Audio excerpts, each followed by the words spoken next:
Hi guys, welcome to the Fife Property Show. This is all about timing your move. How to choose the perfect moment to sell your home in Fife. I mean, when is that going to be? Does anybody know? Is it summer? Is it spring?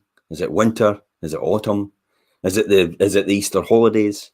We have no idea, but let's discuss it openly. So on today's show, we've got Richard Cook. Morning, Jim. Hi Richard, how are you? I'm good this morning. How about you? Fantastic, actually. Yep, brilliant. Hi, Jimmy. How are you? Yeah, I'm good, thanks. Jim, yourself? Yeah, brilliant. Actually, I've kind of heard disappointing news that Kanya and and Kim are actually splitting up. The world has ended. Reality TV rubbish. Anyway, let's move on and talk about the serious things in life, about your house and what you're going to do next and where you're going to live. That's probably the most important things for us. So timing your move in Fife and how to choose the perfect time to move. Really, that's all it comes down to. So how to choose the perfect moment to sell. What is that all about? Have you ever wondered how to pick the perfect moment to sell your Fife home? Probably it's the best question we're asked, and we're asked it the most when talked about, when people actually asked about their moving. I was actually called yesterday, and it's the first thing the person said. You know, is now the time to sell? How's the market? That's the classic question I got asked by Bob. Hello, Bob, if you're watching. But how do you pick the moment with so much conflicting advice? Everybody's got an opinion.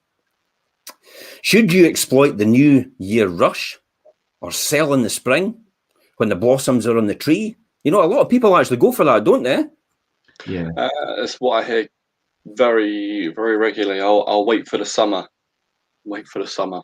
Because everybody's convinced that it's because they're gardening. You know, it's like my garden's got to be beautiful. It's got to be brilliantly looking. Look better, yeah. But the reality is your buyer's not ready. And we'll talk about this and all the circumstances surrounding it. But the buyer's not really, they're ready to move now. You know, they're not caring if your garden's in perfect condition. You know, they just want another house that suits their circumstances. So when do you sell? Is it all about timing for demand? I mean, that's a key point, isn't it? I think, me personally, the time to sell is when you're ready or when you need to, ultimately, whether it's winter, spring, summer, autumn, it doesn't matter. Ultimately, the buyer will be out there for your property, wherever that is. But ultimately, to get the property that you want or to suit your needs, you need to put it on when the time is right for you. Yeah, I mean, is it better to get it before the summer holidays or wait till the kids have gone back to school in September or join the Boxing Day bounce? That's really what it comes down to. We're going to say a couple of hellos to people that are watching. Good morning, Anne-Marie. How are you? Good morning, James. Yep, hope you're all having a fantastic day. Yeah, actually, I am. Are you guys having a fantastic day? So far, I am, yeah. Of course. Some of us have just woken up, haven't we? No, I've been up pretty well. Jim, hi. Yeah, Jim thinks, I think curb appeal matters quite a lot, and we'll talk about that as well. Thanks very much for that comment, Jim. You're certainly not alone if you're all a little confused about this, but there's more to selling a home than picking the perfect time of year. And while it's not a scientific formula, I'll tell you what, though, it's damn close. There are elements worth considering when choosing to move. So the reality is, guys, we're always on hand to discuss this out of this. So if anybody's got any questions, please feel free to ask them here. More than happy for you to ask them here about timing and the perfect time to move and when should you move and how's the market and all the rest of it. You're more than welcome to ask that. But if you want to ask that in a private message, please message us direct on these channels, or also you can contact us individually in offices or anything like that. So there's lots and lots of different forums that you can contact us and you can speak to us through individually if you want to, if you don't want to discuss it in public. So meanwhile, let's take a look at how you can choose a moment to sell and what fits your plans and finds you the perfect Fife buyer. What you'll discover is it's not just a matter of when to sell, but why and how do you sell. So probably the first important point to consider here is need more space. First question to ask is whether moving is your preference. Is your existing home has the potential to extend, or would you rather stay where you are? I mean, need more space. Is that a typical reply, Jimmy? I was out to at least 2 or 3 people this week saying that very thing. Need more space. I'm working from home now, and I don't think I'm ever going to be working again in the office. So that was one, and the other one was needing more space for the grandkids because they're spending more time around there because they're working. Their kids are working from home, so they need to look after the grandkids more. So they need more space for that. So it's especially with these new restrictions and I think working from home could be the new norm now. It's it's getting to like that. I mean, I've literally never left this studio. Let's not tell the trade secrets. Maybe my bedroom. Yeah, I've literally never left the studio since March last year. When it comes to timings for obviously putting your property in the market, I think obviously there's busier times of the year, we know that, and obviously spikes in the market like we're having just now, obviously the amount of traction, and these will influence things as well. But I think ultimately it comes down to your personal situation and whether you need to upsize or downsize or move for work or like you say, work from home. I think these drivers are the important things that are the catalyst for putting your property in the market. You know, what's your thoughts on extending? I went to see a couple yesterday, actually. I had a big house, you know, in Anstruther. Fantastic house. And they said, I'll tell you what, we've got a bit of land next to it. We've actually got plans drawn up. We've got them approved to extend and make it a huge property. I mean, this property already was a 5-bedroom, you know, 5-bedroom, 3 public, fantastic views out the back. And thought, right, okay, they want to put another area and one above there. I think it was a double garage and something above it, a granny flat, you know, all encompassing above the or a big huge master ensuite. There's a dressing room and an ensuite and a big master bedroom with actually a balcony that you went out the back door, the back window. You opened the window and you sat on the balcony and you just looked at the countryside at the back. It was absolutely. I mean, I tell you what, it's going to be stunning. And they were wondering whether to extend or whether to just actually get another house. I mean, what's the thought process on the extension thing? I mean, what do people need to think about? I think budget and things, obviously, if it's going to, I mean, if their budget could facilitate extending the property for it to be the property that they're potentially looking for, then why put themselves through all the process of moving house when, especially if some people are happy, a lot of people are happy where they are, they just don't have the space. And if you've got that option to extend, then definitely it might be the answer rather than moving. So again, it comes back to what your needs are and whether it's right for you at the time. Yeah. What about yourself, Jimmy? What are the things do you think you should think about whether to extend or not to extend or move on? Firstly, I think with people's circumstances, I agree with Richard. If they're going to stay there forever, then an extension seems viable. But ultimately, you need to work out the value, the current value of your house, how much the extension is going to cost, and how much the end value is going to be. So you need to weigh up those 3 options, and then you need to go.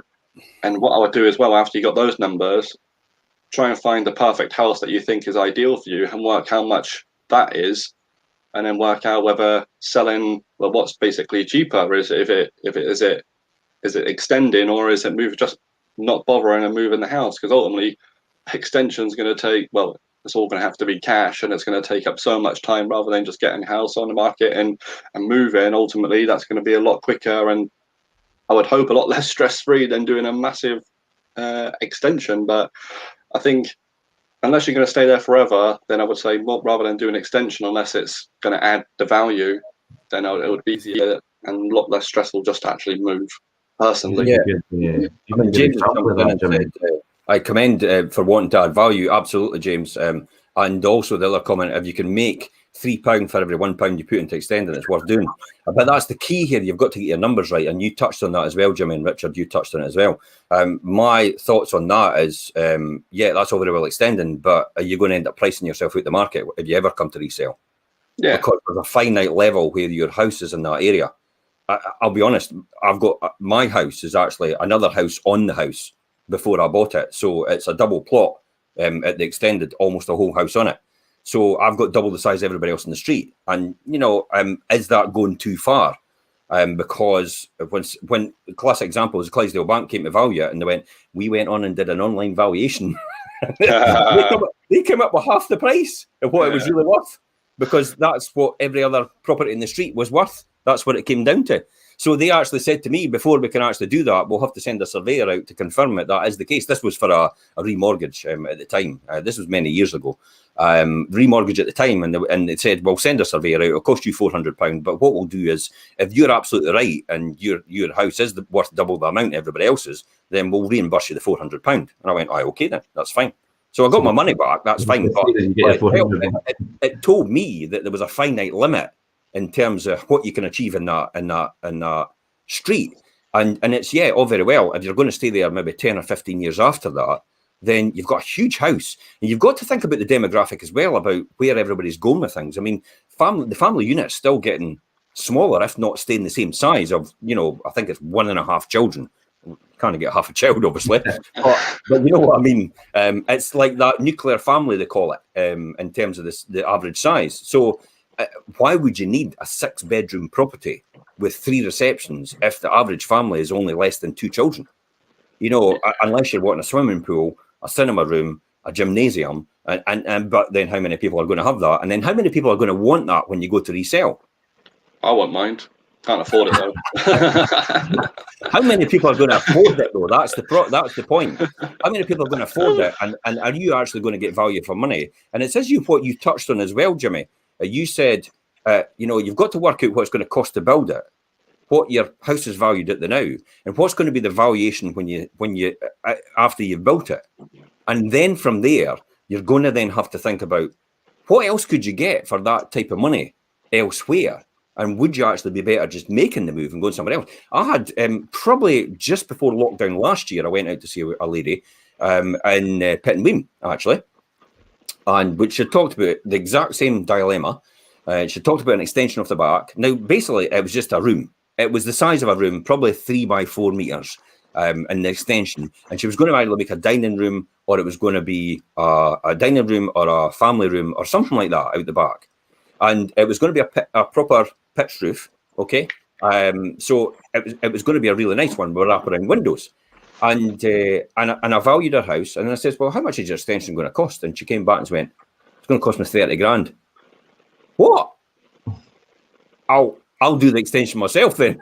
I'll do it for you. 30 grand for an extension. But that's what it was at the time she was quoted, because all the builders were elsewhere doing other projects.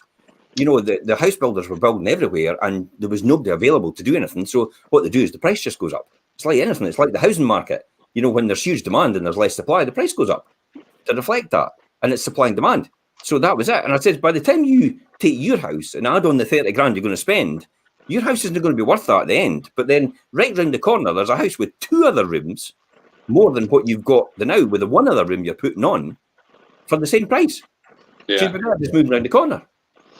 And that's what I say. Lo and behold, she didn't sell. She didn't extend. She's probably going to move later on.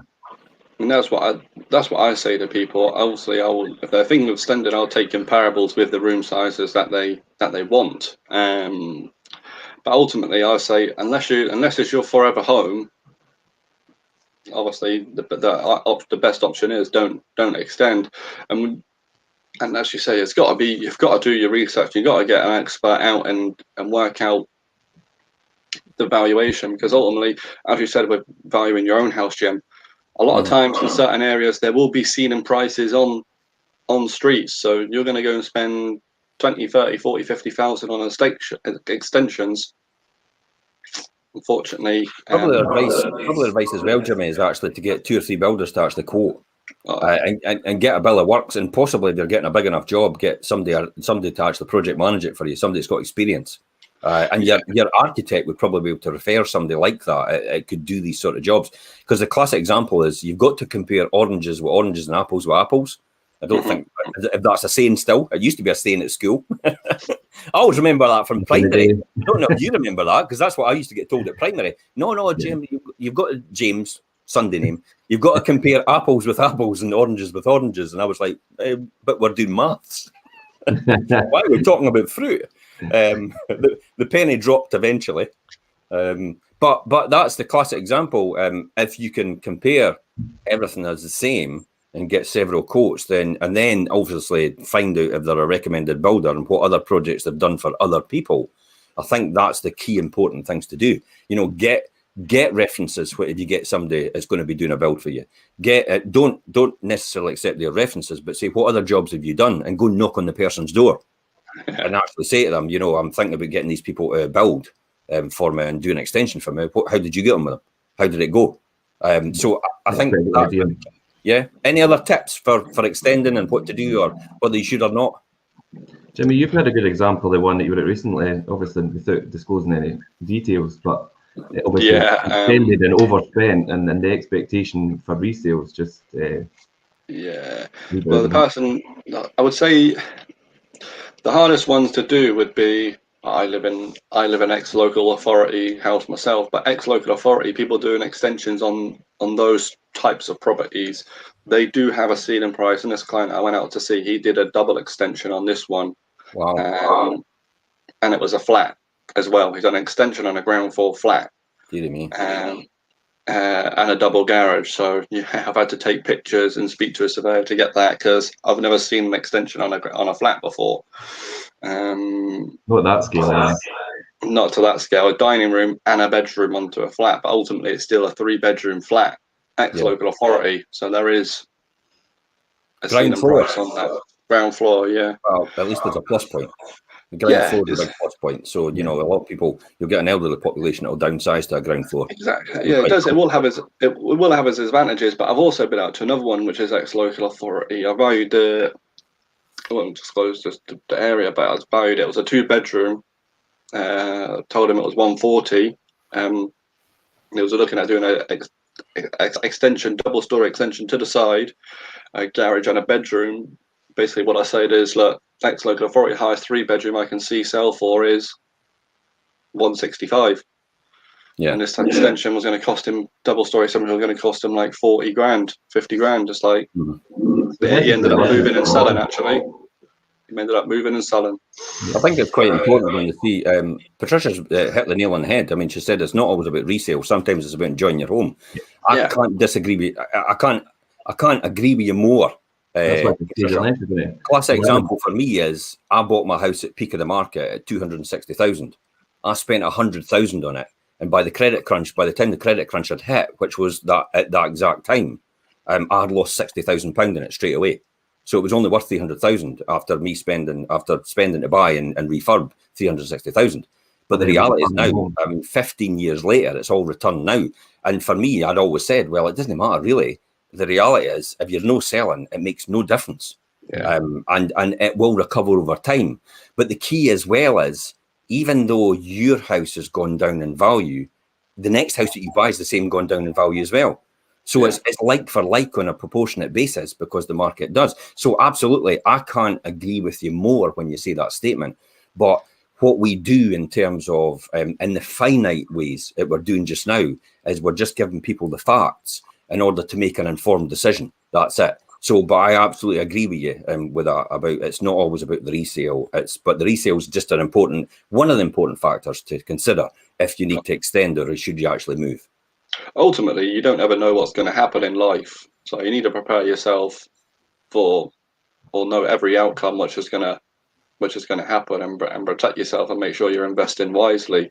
But Patricia's right. You can't put a value on having your dream home if it's extended and you love the area that you live or the street that you live. Then you can't put a value on that. But it's just good to know and protect yourself for the future, so you know exactly what's happening with your money and how you're spending it, basically. Yeah. Phil commented and said, depends if you're only looking at money and value. Other things need to be taken into account: availability of larger properties in the area itself, schools, your work, your transport links, your family and friends, and you may want to bide in the area.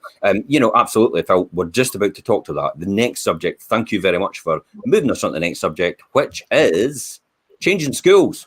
You know, the reality is the average house move takes between 15 and 25 weeks from the first day on the market to completion. So if you're looking at a 4 to 6 month time frame, if you're looking to change schools, I mean, that's an important point as well, isn't it? The schools. What I would say is that's a lot of things that we do get in Fife, because not that I'm a Fifer, I'm saying we. Fife It's is all right, blessed. Jimmy. We'll adopt you as You're a an honorary Fifer. Fifer. Doesn't Jimmy. matter if you're for Devon down south. You can still be a Fifer. You've been indoctrinated today. I'll get the wee thing out and do the.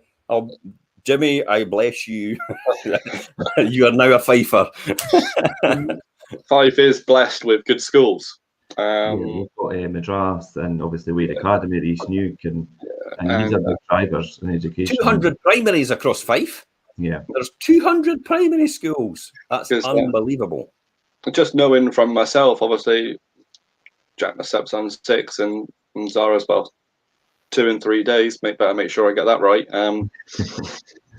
From knowing with dealing with Jack and when he was going to join schools, there was people that wanted little villages schools. There's wanted people that wanted bigger schools because they stay with the same people. And the good thing about Fife is that you have all these little schools and little attachments, so parents can put their kids into the schools that they want to be brought up in. So Fife is blessed with a lot of options and good options at that as well.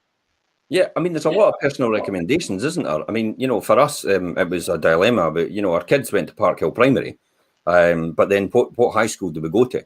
And we were blessed with a good choice. We had Madras, we had Wade, we had Leavenmouth Academy. You can go further afield if you want. You can go to Kirkcaldy, go to others, but they're all within easy reach and commuting distance for anybody that wants to do that. And I know a lot of people that actually do that and understand the process.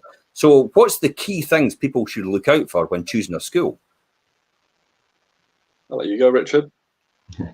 Well, I mean, like you say, obviously, I've got quite a lot of schools and quite a good education across Fife and all the schools. But I think it depends on, obviously, if you look at the track record of the schools and what you're looking for in terms of an education level for children. I mean, there's quite a lot of top performers in Fife, and I think that's what influences a lot of people's moves. I mean, I done a vlog recently on obviously, and education was in it, and it was like the statement, like, parents will move the earth to get the right education for their children, and they will.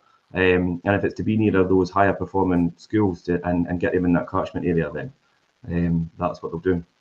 I had a client in St Andrews that actually paid. It just went to a closing date with a property and says, I am putting in X amount because I am wanting the school around the corner for my children, and that's all it counted to her. And the price that she paid for the property was astronomical. But what price can you put on your kids' education? Get them into the right school that you want. After all, it could end up setting them up for life. Yeah, I definitely agree. So getting children at the best education could well mean moving to the catchment area of your school of your choice, or at least closer to it. I mean, we're quite lucky in Fife because even though we're not in certain catchment areas for certain schools, we can still often have the choice to send our children to different schools outside of the catchment areas. So everyone's preference, from teachers to parents to children, is to avoid disrupting the school year, which means moving in the summer holidays between the end of July and the beginning of September. Their current average house move takes between 15 and 25 weeks, and that's from the first day of the market to the day of completion. So if you're looking at a 4 to 6 month time frame to be settled in nicely for the new school year, I mean, probably February, March now is probably the sensible moment to put your house in the market, isn't it? Yeah, I've had that many times where they want to list in the summer because it gives their best chance of getting it sold, apparently. But then when it comes to the time where the schools are going back, and it's like, oh, I need to push this through. Can you give the solicitor a call? Can you push this through? And I'm like, you're just accepting an offer last week. Putting yourself under pressure is not the way to do it, is it? No. And right now, if you're thinking about moving, basically the start of the year, well, probably before now, you should be ringing up for asking how the market is, how long completions are taking, just so you know, because everybody knows right now. Well, I'll say most people would know. Everybody doesn't know right now because it's amazing. Exactly.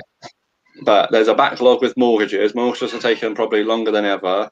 Conveyancing is taking longer than ever with the backlog and the working from home, scanning stuff and needing to witness everything, whatever. So we've got people that actually just settled right now that sold last year in June. Yeah, exactly. That's the reality. So that's how long the solicitors took to get it through the process and the mortgage lenders and everything. I mean, we had it sold in June, but it only got over the line last week or the week before. Yeah. Well, I had one that we've accepted on just before. I think it might have been in between Christmas and New Year. I might have accepted the offer. But the seller's chasing me up, and we still haven't got loan papers yet. Yeah. It's been agreed in principle, but still haven't got loan papers, and that's almost 3 months. I mean, I went to the lenders for my buy-to-lets that I bought in January and said, any chance you can complete by the end of March? And they just laughed. Yeah. It's like, wait a minute, you're meant to be nice to me. But they genuinely just laughed. And I thought, what are you talking about? Surely 2 months is enough time to get a mortgage together and sort it out. And they went, you've got no chance. We're on a backlog. And they published their backlog. Their backlog's about like 19 weeks.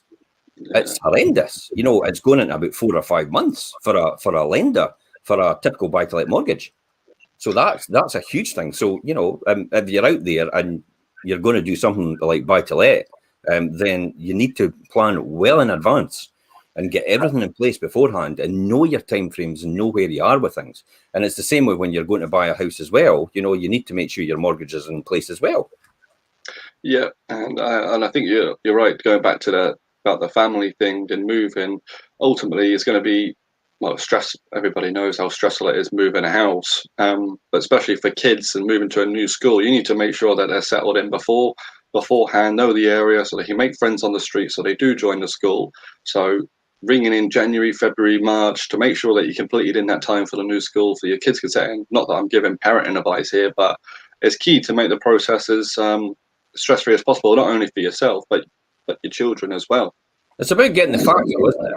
Yeah. That's what it comes into it. It's we're not actually trying to tell people what they need to do. What we're saying is, please get the facts and please do some research beforehand, so you know you're in a position, so you don't leave it all till last minute, like me,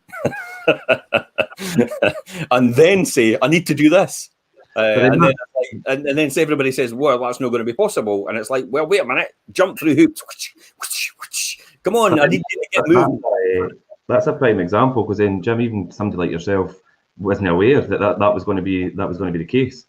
So if you wanted to plan a move yourself, then obviously if you're not aware of this, it's going to affect you as well. So timing is key, and making sure that you know how long the processes are going to take to get you to where you're going to go. Yeah. I was quite fortunate, obviously, because I was able to buy cash.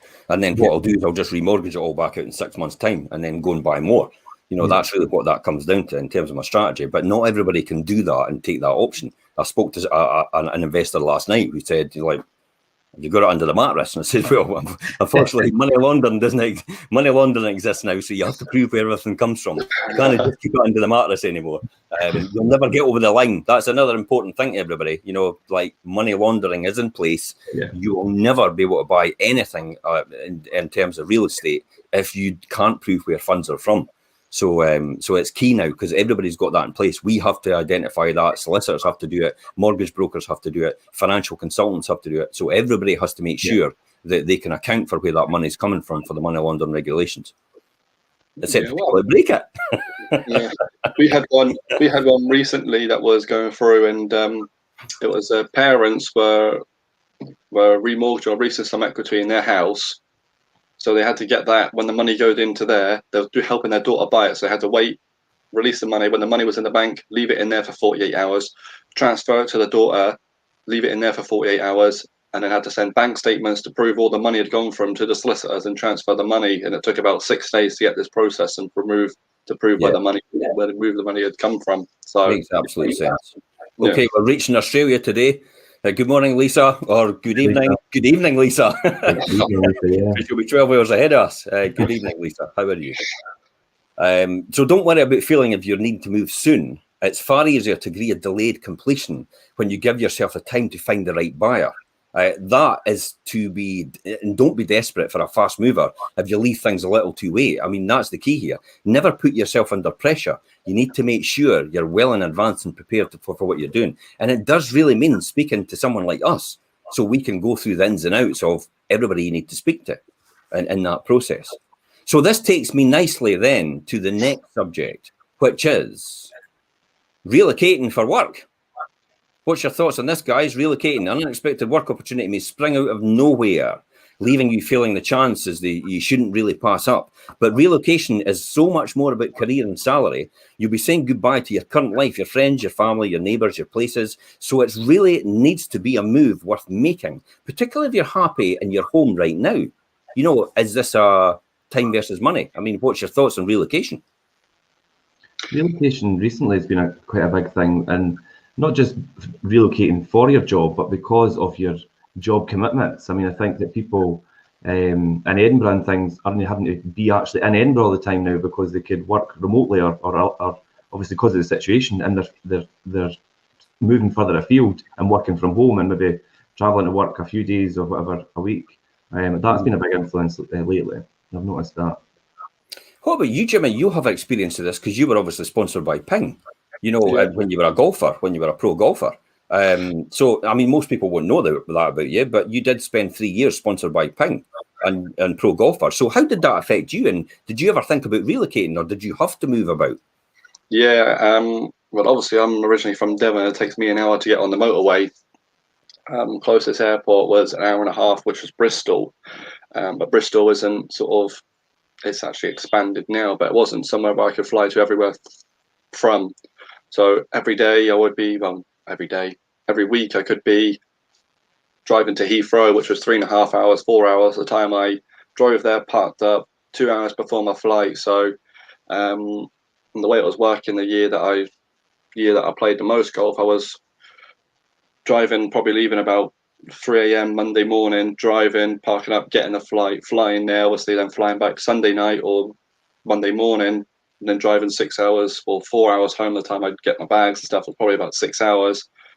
Sleep, do my washing, 6 hours back. And obviously I was doing that week in, week out. So I basically wanted to relocate closer to London, but London's not cheap. London isn't cheap, and that's when you have to think about affordable housing, and all these systems that are in place now that would assist people. But it's no easy to get that. No. It's quite limited, and I actually argue a lot of the times that the council should actually do a proper council house building policy again and get back into social housing and do it and build an infrastructure to support our economy and the people and jobs. That's really what comes into it. So relocation for you, Richard, have you ever experienced this? Well, not personally, obviously. I mean, I still live in my hometown, but obviously through the previous years in my career, obviously job relocation is quite a big thing for people moving into the rural areas, out of the rural areas, and into areas where you've got good commuter links as well. So you've got that mix between. So yeah, I mean, job relocation does have a big influence on people and choosing areas to move house. Yeah, interesting comments from Phil. So for us, relocating was a balance between work, family, friends, area, desires to house types, etc., and availability. James actually goes on to say, my base office is Edinburgh, but on placement with Trent Water and Coventry, and I'm not going back into the office other than for the odd meeting. I mean, personally for me, I was Standard Life. I worked at Standard Life in George Street for a while. And it was a fantastic job in the actuary rail department for pensions and surrender values and endowments and that. And but while it was actually fantastic working for Standard Life, literally I was commuting from leaving every single day, and there was no A92 at the time, so I had to then just travel by back roads all the time. So there was no big, and you were leaving at probably 6:30 in the morning. You were getting in there, parking out at Kirstorfen, getting the bus in from there, and then by the time you got in, probably it was about 9 o'clock. So you were 2.5 hours to get in. You were almost 2 hours to get out. And so almost 4 hours of your day, every single day was gone. And that was 5 days a week you were doing that. And then you've got travelling costs that was involved. And then you have to weigh up to yourself, is it really that? Is it really worth it? And because we often contemplated about moving to Edinburgh, but that never ever happened because of that. Because then I thought to myself, why don't I just take a lesser salary, because I'm paying all that money out on expenses for travelling in my car, and I'll not be travelling my car, so I take the less of the salary with the car, and then I'll be able to just work on my doorstep. So I ended up working as a trainee accountant at Balfour's and leaving for Balfour. Yeah, Charlotte's recently just done that as well. She was driving from Cooper, Springfield to Dunfermline. Now, as you'll know, new job in Glenrothes. But I think people need to realise, well, from being from Devon, how lucky you are to live in Fife and having everything on your doorstep. When you think about travelling, Edinburgh in an hour, and well, it depends what party, but from where I am in Springfield, Edinburgh in an hour, and Glasgow an hour and a half for the wider audience, or Dundee in half an hour, Aberdeen in an hour and a half. We're quite well lucky to be here. It really lucky. We have quite a lot here as well, which is quite good. But it's a complacent thing. It's like the Disneyland thing. People in Disneyland don't realise how nice Disneyland is, but it's like, it's Disneyland. It's on their doorstep, and I often think we actually think like that as well, because it's just on our doorstep. We take it for granted. But when you get out there and realise what you've got on your doorstep, you think, wow. And then everybody else from outside comes in and they go, wow. And you go, what are you saying wow for? And it's like, well, look at what you've got. Yeah. What have I got? And then they'll begin to point it out, and it's like, wow. And then when you go to places like Kenya and Africa, and then you go, you know, all these remote places that are like abject poverty, you realise, wow, I am truly blessed. Yeah. That's why I always say I'll never move to St Andrews, because being a golfer, every time I go there, it's like I do get that.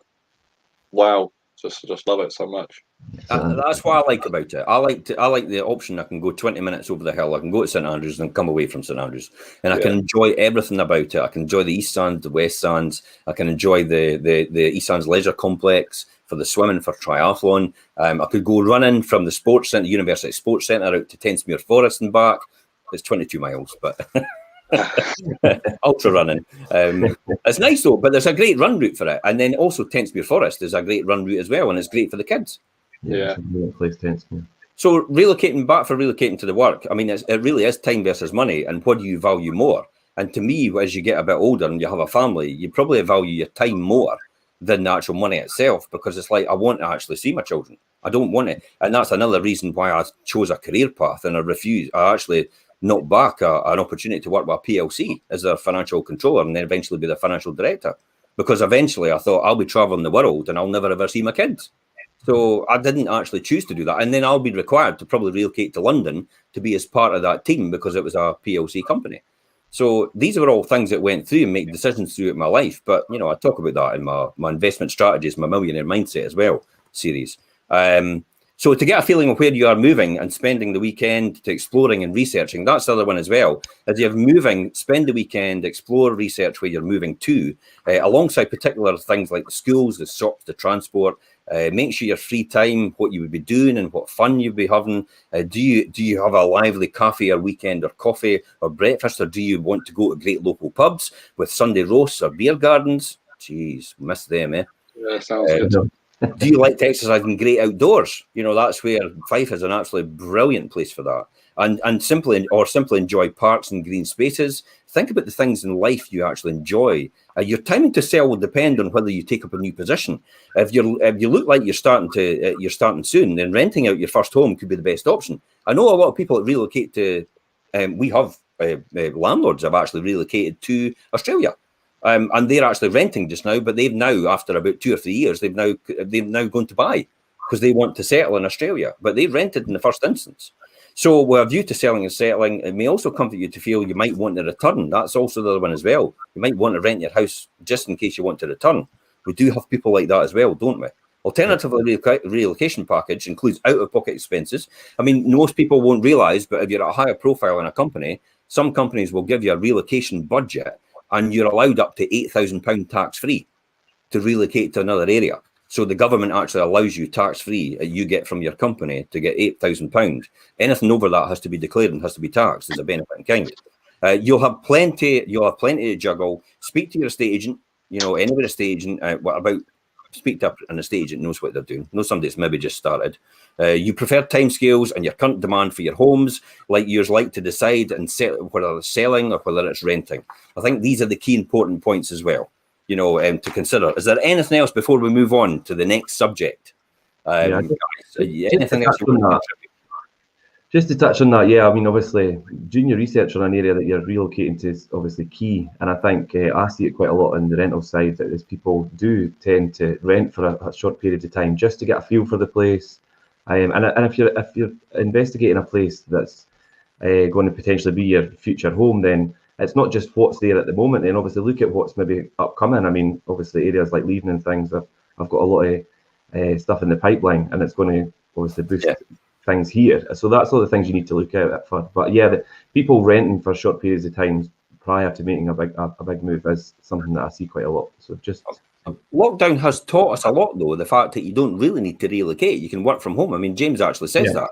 things about working from home is whilst you don't have to commute, I do notice that I'm working longer days. I noticed that as well. It's so tempting just to stay in this place, stay in my studio till 7 o'clock at night every single day. And it's like I often miss out my tea. It's like because I think, you know, I love what I'm doing. And then it's often easy to nip back in and do it again. That is a big thing, really. Yeah. I found that the same, Jim. I mean, when we were through the first lockdown, I mean, I found myself working hours and hours, just a little more longer than what I did previously, and because obviously what else are you going to do? We're locked in. So. Yeah, absolutely. So let's take us on to downsizing. So the house that's become too large will be full of memories, and this can make the idea of moving a difficult thing to consider. Perhaps now is a good moment to say that these memories will follow you wherever you go. They don't get often left behind. You've got to remember that. They're with you when you change address, and they're even more joyous when they're free of these when you're free of these unused rooms filled with furniture and belongings. If you're already thinking about downsizing, it's a sign that your home has become too big to manage. And it no longer reflects your current lifestyle. Nonetheless, it's a big decision to sell. I mean, my mum and dad still in a house that's massive compared to what they want. And every time I say to my mum, would you not be better just downsizing? She goes, where am I going to keep my furniture? That's exactly what my mother says. What? Exactly. You have to get rid of it at some point in time. A good way to know is whether it's right for you is to think about your future. You have thought about moving. Have you thought about moving to a cottage near the sea or swapping a big old house for a modern apartment opposite a park or a river? By concentrating your thoughts on these new possibilities, you can see if they warm to your heart. Perhaps you'll see a change in a different light. I mean, guys, downsizing. What's the biggest challenge about downsizing? I think. Oh, sorry, Karen, Richard. For me, and obviously experiences now, obviously with my parents' home and things, it's the emotional attachment. And although, like my mother's house, she knows she needs to downsize.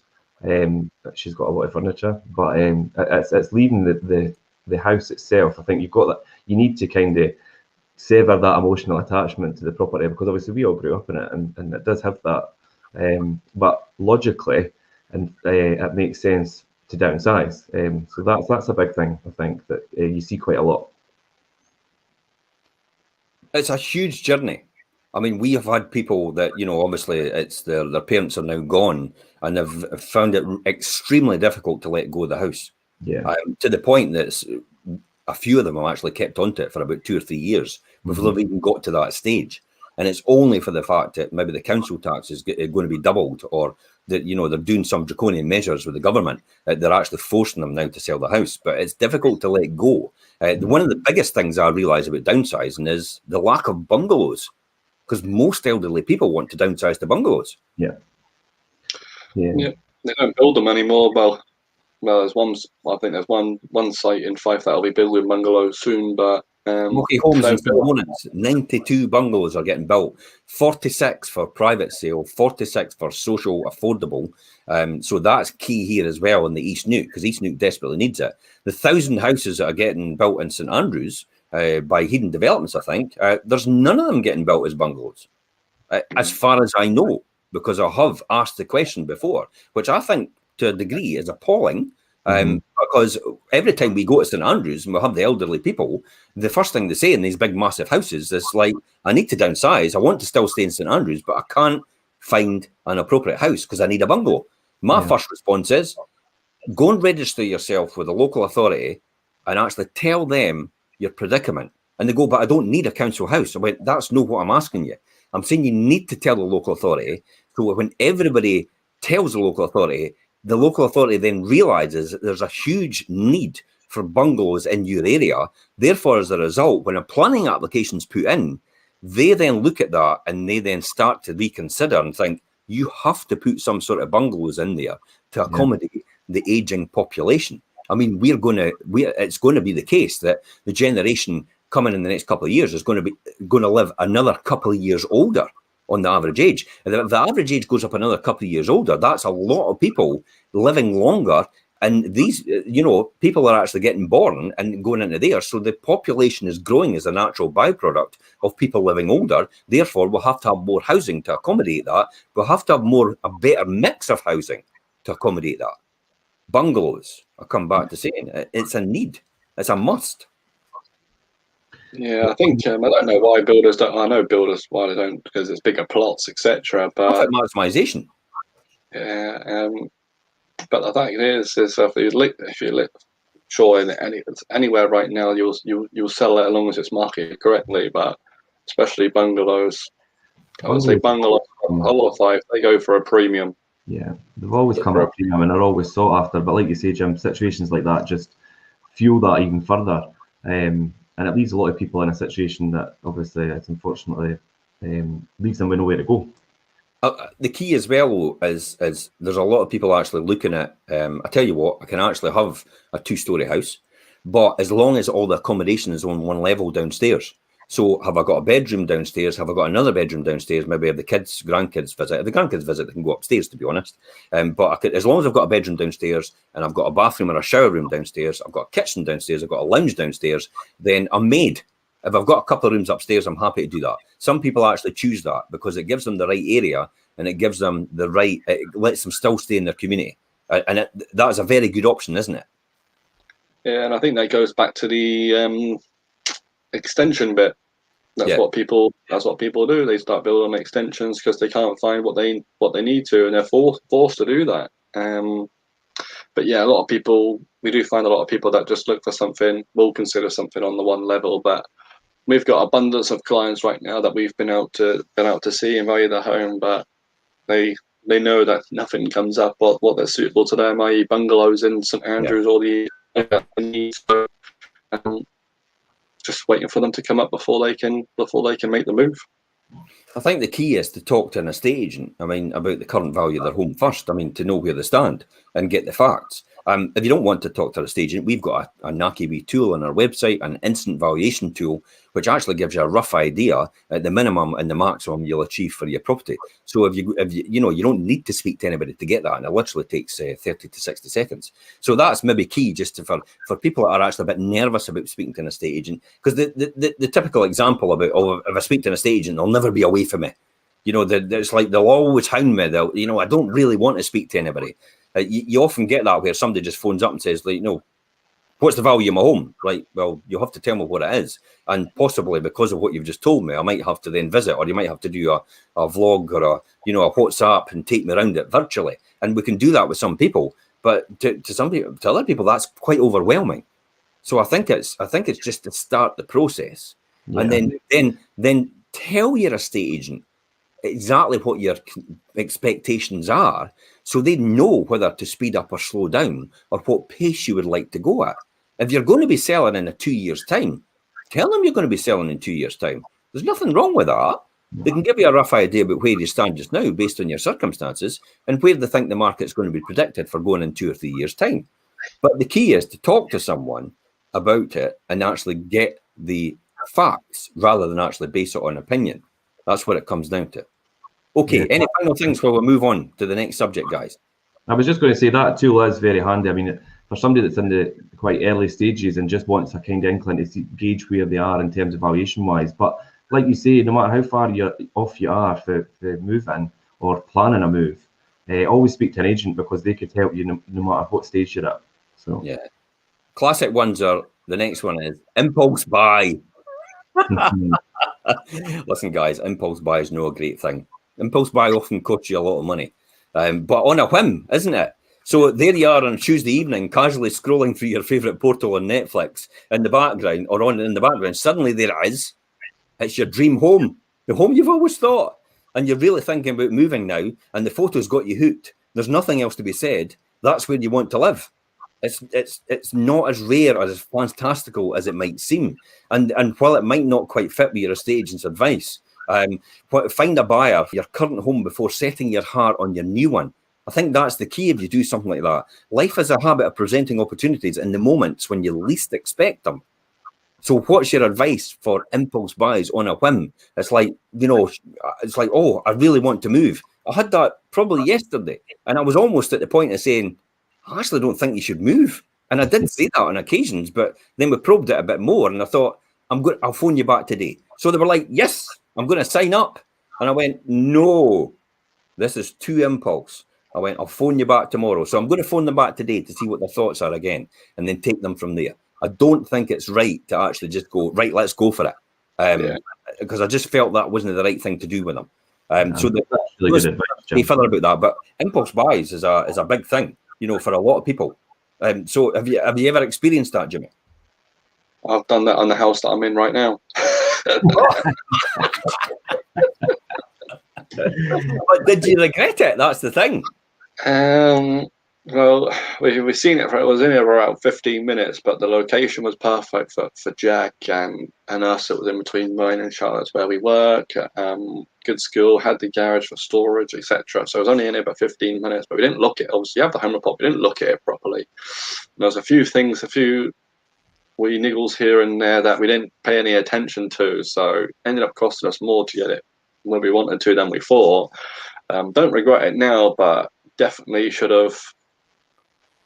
Well, it took longer than 15 minutes to look at it anyway to start off with. Probably should have had a good half an hour, then maybe even come and seen it a second time. But yeah, definitely take your time. If it takes a couple of looks or even 3 looks, then make sure you're doing your proper due diligence before you go ahead and go. Absolutely. What's your advice then, Jimmy, to people about based on your personal experience?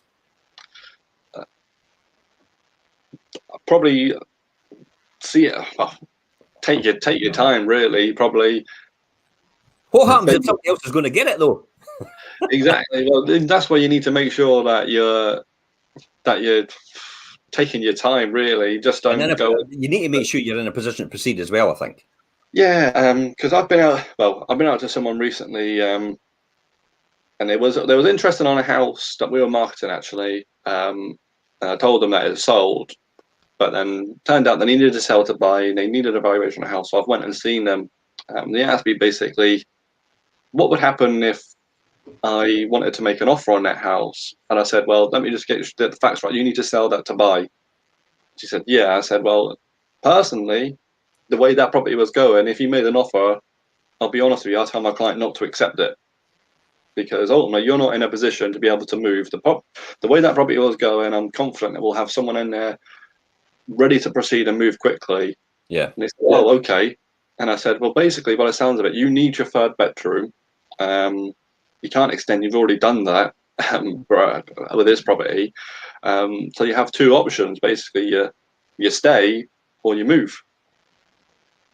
And you need to decide whether which one you're doing. And ultimately, to move, unfortunately, you need to sell to buy. Well, it's not unfortunate. That's most common for people. If you need to move, you need to list your house, and that's the bottom line. And I needed to just be blunt with them and tell them that ultimately the way the market is right now, unless you list your house or put it up for sale, then unfortunately you're going to be staying, and that's not going to fit your needs. So the situation for them is that they do need to sell to get to where they want to go, but it just depends on the circumstances of the people. I think the key is telling people what they need to hear. Yeah. And know rather than what they want to hear, if that makes sense. So yeah. I think that's what we do very, very well, and I think that's what you do very, very well as well. It's like, no, this is what you need to hear. You need to know these facts first. You need to know where you are. You need to actually come down to reality rather than actually thinking, let's just go for it and we'll try and sort everything out. It's almost like the classic example of we'll jump out the window and build the wings on the way down. And that's how some people approach life itself. And while that's good in terms of maybe businesses and moving forward, it's not necessarily good in terms of that. I mean, Richard, you've personally come across this as well recently. You were like, I'm wanting to move. Yeah. It's quite easy. And then what changed your mind, and why did you take stock about it then?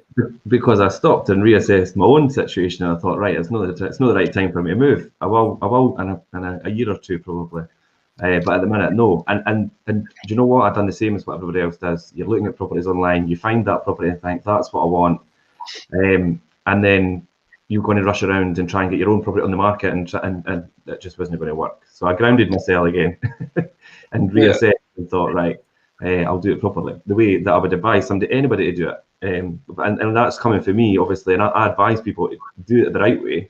And because my heart took over my head, I was about to start, obviously, obviously fumbling my way through to try and get the property that I wanted and doing it the wrong way. So no. But it's often personal experience, and it's learning from other people and what happened to them, which can benefit you from making similar mistakes. It's learning by wisdom rather than experience. Yeah, it's so easy to jump the gun, especially when it comes to selling your own house and getting your dream house. You need to do it in the right order. And it's also putting yourself under pressure, isn't it, Jimmy? Yeah, I think the key thing to do would be, firstly, if you've got a mortgage on the house, speak to a financial advisor first, get a valuation on your house next, so you can assess your affordability going forward. Then you need to decide whether you're staying or you're moving. Then you put your house on the market, and then, as I said, with what I did with this house, you're probably best to do drive-bys first of the locations of what areas that you want to be, so you narrow that down. And you decide, go and obviously view houses, decide what accommodation that you need, etc. And if you're going to commit to something, probably go back for a second viewings. And if you want to get a survey done, whether it's damp, timber, whatever, make sure that's getting done, or making sure that's a stipulation of your offer, so you know that the house that you're buying is perfect for you. But ultimately, what I would say is people get most uptight about, if you list your house, don't worry about going homeless or moving into rental accommodation. You don't want that to happen. That's never going to happen. We have someone right now on the market with us. They had an offer accepted, but they didn't find anywhere to go. The buyer obviously got a bit fed up of waiting, so we put it back on the market. A week later, we've got another offer, which is working on. It does keep going, and people will keep moving, and always people out there looking to move, and new buyers coming on the market. So you're always in control. There'll always be somebody. Richard, what's your final thoughts on this before we'll wrap up? I think my final thoughts here, obviously, is to really think about, plan ahead, have a structured, obviously, plan in place for obviously moving or relocating, and timing is key and preparation is key. And of course, speak to somebody who's got their finger on the pulse. People like yourselves, people that are that kind of specialise in it, and only just obviously, like you say, novices, and can speak from personal experience and advise you properly. That's probably my best bit of advice from today. It can be easy and very tempting to over-strategize from month to month, the season or the market conditions when it comes to selling your home. That's really the ultimate thing. Yeah. But the best guide to when the time is right is when it feels right for you. That's really what it comes down to. It's your circumstances and your lifestyle that should always be the driving factors behind the move. And even though it could very well be your largest financial transaction you could ever make, I mean, that's really what it comes down to. Moving home, and this is Patricia's point, is so much more than about money. That's really what it comes down to. And we could finish on that note, guys. Thanks very much for attending the show. Thanks very much, Patricia, James, Lisa, Phil, guys. Thanks very much for watching, Anne Marie. Thanks very much, and Jim as well. If you've got any more questions, please feel free to ask them if this is on the rerun. But until next week, guys, bye bye for now. Bye bye. Cheers.